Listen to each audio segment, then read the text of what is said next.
Number 4, are you given enough information to determine whether this quadrilateral is a parallelogram? You're going to explain. All right.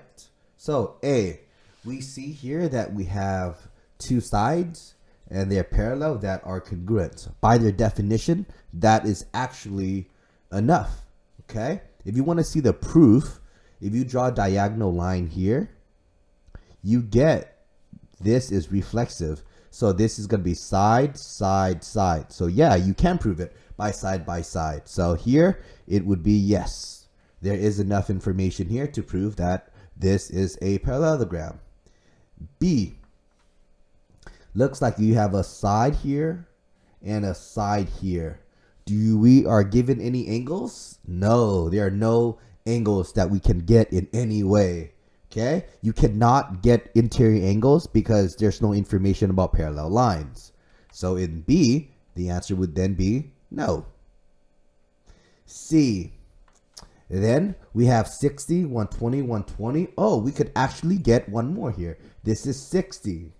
Wow, look, these are opposites are congruent. These are opposite are congruent. So that proves that it is going to be a parallelogram. If you draw a vertical line down here, right, you get the side here, you have an angle here, and you have an angle here. So you could prove this using angle, angle, side, which works. So this one would be a yes.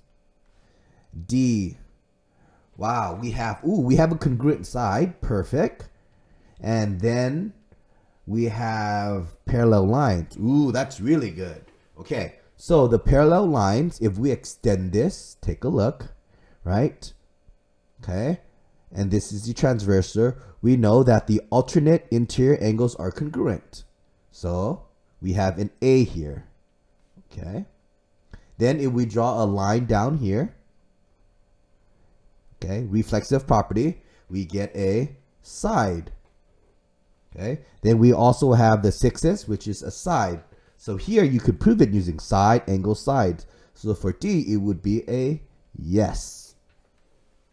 E, oh wow. It looks like we only have some angles here. So we have an angle here, but nothing about sides. We only have angles. So there is no congruency statement from angle, angle, angle. Okay, we can't get any sides from any property. Yeah, so this is just a no. So there you go.